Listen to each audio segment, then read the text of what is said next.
Okay. And how we want to see them. I know they lost last night. Yeah. Also, real quick, while they're doing this, we put up the Post Malone tweet I had yesterday.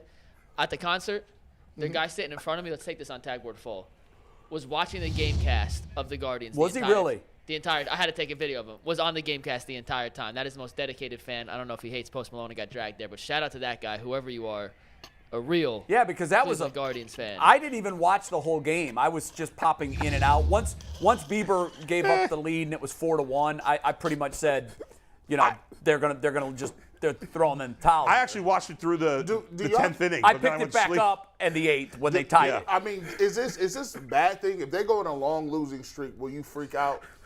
I don't want to see a long losing streak. No, you don't want to see that. You never do. But he did use Clase and Karinchak in the game last night. No, he used Karinchak.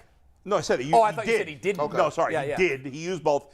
I think this time of the year for these, he's cracking up because I showed him the Janikowski. It actually was fielded at like the 5, not the 10. It wasn't even close. Okay, so it traveled 70 yards. It did. Or no, 65. 55 because the end zone. Well, about 60. It traveled about 60 yards. This man's crying. Right. I can't believe it wasn't even close. went And it was way off. I showed him the Janikowski 75-yard. Oh, it wasn't even close. Yeah. No, it was fielded at the 5.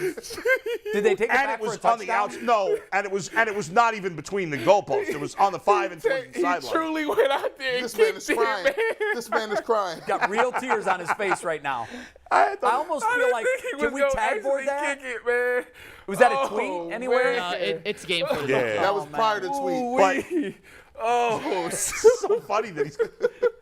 But Jay, here's the challenge of this week and why the Guardians are very lucky to have Terry Francona, because this 9-day stretch where you're playing essentially meaningless games, right? 8-game stretch. Well, you're playing essentially meaningless games. They are in the 3 seed. There's nothing they can do to change this, right?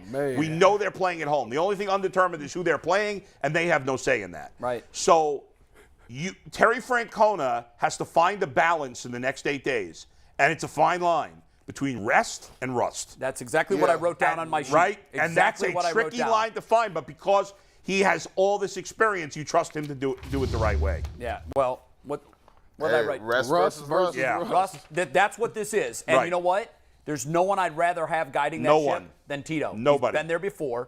He understands it. I like that he played that game to win. I think he's going to play all of these games to win. That doesn't mean he's not going to put some kids in and give some guys rest. Right. But the one thing you don't want to do is limp into the playoffs on a 4-game losing streak. I play to win. The only thing is, I'm not using Clase on back-to-back days. I'm not going to do that. I'm not going to, if my starting pitcher is at 90-something pitches, I'll take him out an inning early.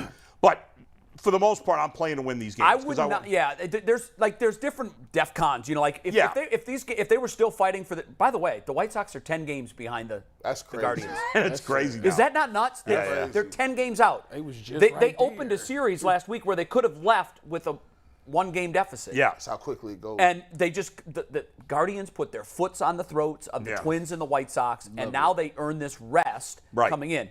You don't want to manage these like they're all meaningful games and you got to win them to get into the playoffs. Right. You don't want to go pedal to the metal because you can throw your engine that way. Right. But you also don't want to take your foot completely off the gas because you can sputter into the playoffs. Right. I would say you don't want to treat them as spring training You want games. to manage these games as if it's the middle of the season. You want to win them. Right. But there's nothing But that's not at all urgent. costs. Nothing is your hair's on fire. So you want to use Clase not as often as you might have in a pennant race or a stretch run. But you don't want him to sit there and go 4 days without any work at all either.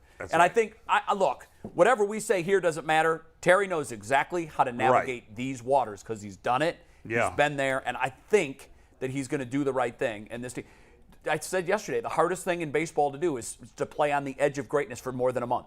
We've seen teams, we've seen Guardians and Indians teams in the past. The Guardians are doing it right now. They're 20-4 in their last 24. They're on the edge of greatness right now. You can't stay there for 2 months. It's too big of an ask. Right. So I'm okay with this 8-game stretch. Yep. Win 4, lose 4. You don't want to go 1-7.